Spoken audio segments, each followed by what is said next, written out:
আসসালামু আলাইকুম। ঈদ মুবারক, ঈদ মুবারক, ঈদ মুবারক। ঈদের তৃতীয় দিন আসছে। আপনাদেরকে আবারও জানাই ঈদ মুবারক। ক্যানে সলের যতগুলো অডিয়েন্স আছে, যতগুলো ফলোয়ার আছে, সবাই কেমন আছেন? আশা করছি আপনারা সবাই ভালো আছেন।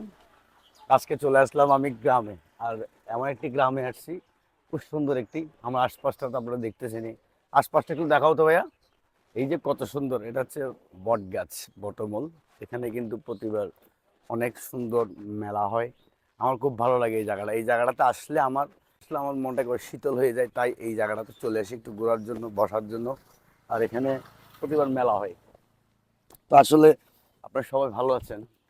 ঈদের তৃতীয় দিন বের হলাম, পাঞ্জাবি বেড়ানোর শেষ, এখন শার্ট আর প্যান্ট নিয়ে বেরোতে বাইর হয়ে গেলাম। আর আপনার সাথে কিছু কথা শেয়ার করার জন্য ভিডিও নিয়ে চলে আসলাম। তো আপনারা কে কিভাবে ঈদ পালন করতেছেন অবশ্যই কমেন্টে জানাবেন। আর আমিও খুব আলহামদুলিল্লাহ 30টা রমজানের পর এই পবিত্র কাটছে। আমি এখন আছি বর্তমান হাটাজারি নাঙ্গলমোড়া এলাকায়। এটা নাঙ্গলমোড়া বলে না,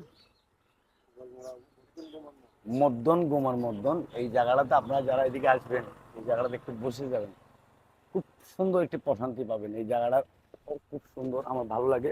এই যে চারপাশে ধান ক্ষেত, চারপাশে ধান ক্ষেত, এই যে আমার পাশে ধান ক্ষেত, এদিকে আসো। এই যে চারপাশে ধান ক্ষেত, এই জিনিসটা কিন্তু আসলে কিন্তু আপনি গ্রামে আসলে অনুভবটা বুঝতে পারবেন। আমি কিন্তু গ্রামে আসি, আপনাদেরকে বললাম না এই যে ভিডিওতে লাইভে এসে আপনাদেরকে আমি সুন্দর সুন্দর কিছু জায়গা দেখাবো। তার তালিকায় এটা একটা জায়গা, খুব সুন্দর, আমার ভালো লাগে। তাই আমি ঘুরতে চলে আসি। এই যে ধান ক্ষেত, সারি সারি সারি সারি ভাবে ধান ক্ষেত লাগানো আছে।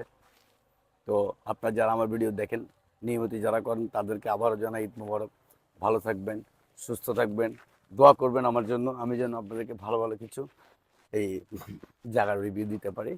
তো সুস্থ থাকবেন, ভালো থাকবেন, এই বলে আমার ভিডিও এখানেই শেষ করতেছি। আল্লাহ হাফেজ।